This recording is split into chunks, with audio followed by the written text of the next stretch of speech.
হরে কৃষ্ণ। আজকে আমরা এমন একটি বিষয় আলোচনা করব যে যিনি কিনা সব কিছুর মালিক, সেই মালিককে আবার শাস্তিপ্রাপ্ত হতে হলো। তার নাম হচ্ছে কি? স্বয়ং যমরাজ। অর্থাৎ এই যমরাজ তার অনেক ডিপার্টমেন্ট রয়েছে।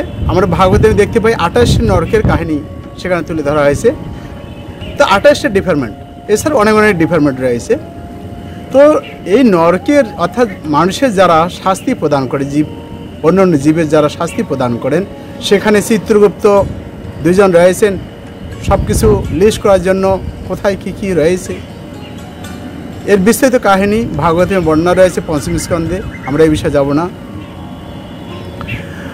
তো সেই যমরাজ, আমরা জানি যমরাজের একটা পায়ে এমনিতেই শর্ট রয়েছে। যখন দেখবেন হাঁটে তখন যমরাজ একটু খুঁড়িয়ে খুঁড়িয়ে হাঁটছে। প্রশ্ন আসতে পারে যমরাজ কেন এরকম হবে? তিনি তো সব কিছুর বিচার করেন, তাকে আবার এদের শাস্তি পেতে হবে কেন? তার কেন এত কষ্ট থাকবে? দেখুন, কর্মফল কাউকে ছাড়ে না, সে যে কে হোক না কেন। তাই অত্যন্ত আমাদের সাবধানতার সহিত আমাদের কর্ম করা উচিত। তো যমরাজ কী হলো, একদিন এক ঋষি, আপনার নাম শুনেছেন, তার নাম হচ্ছে মুন্ডক ঋষি অনেকে বলে, আর মান্ডব ঋষিও বলা হয় তাকে। তো এই মান্ডব ঋষি একসময় এটি বিশেষ কারণবশত যমরাজ দূতদের প্রেরণ করছেন।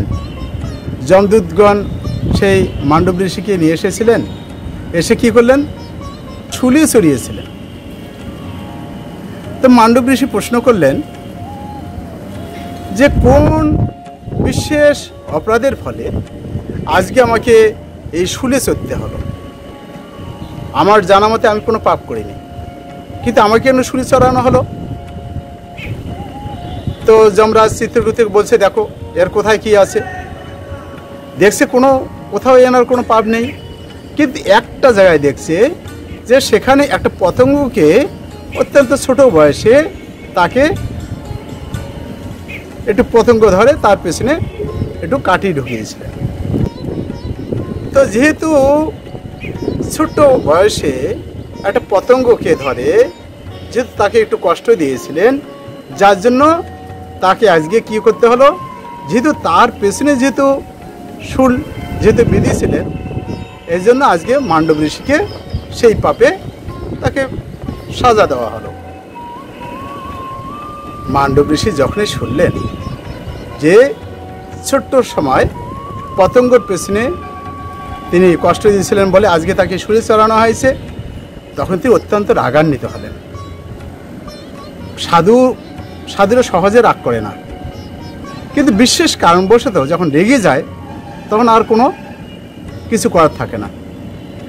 তো যিনি কিনা সমস্ত কিছুর শাস্তি দেওয়ার মূল মালিক, তাকে তিনি অভিশাপ দিয়ে দিলেন যে আমি যখন ছোট ছিলাম সেটা তো আমি বুঝতে পারিনি, তো যার জন্য আমি হয়তো একটা পতঙ্গে ধরে এরম করছিলাম, হয়তো বা আমার অজ্ঞাতবশত।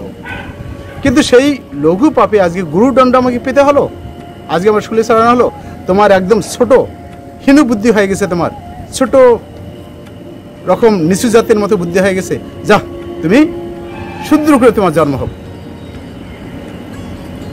এই যে যেহেতু মান্ডব ঋষি তাকে অভিশাপ দিল, যার জন্য তাকে কি হতে হলো, শূদ্রের গৃহে তাকে আসতে হলো, অর্থাৎ নিচু কুলোদ্ভূত ব্যক্তির কাছে আসতে হলো। কি অর্থাৎ দাসীর পুত্র রূপে তিনি জন্মগ্রহণ করলেন। তার নাম হচ্ছে কি বিদুর। বিদুরের নাম আপনারা জানেন, আমাদের বিদুর পাণ্ডু মহারাজ, ধৃতরাষ্ট্র, ব্যাসদেবের কৃপায় তাদের জন্ম হয়েছিল। তাদের পঞ্চপাণ্ডবদের কিংবা তাদের সমস্ত জন্ম বৃত্তান্ত আমাদের ডেসক্রিপশন বক্সে সেখানে লিঙ্ক দেওয়া আছে, আপনারা দেখে নিতে পারবেন। তো আসছে যে যিনি কিনা সব কিছুর সবাইকে শাস্তি প্রদান করেন, তাকে আজকে শাস্তিপ্রাপ্ত হতে হলো। কি তাকে একটা দাসীর পুত্ররূপে তাকে জন্মগ্রহণ করতে হলো।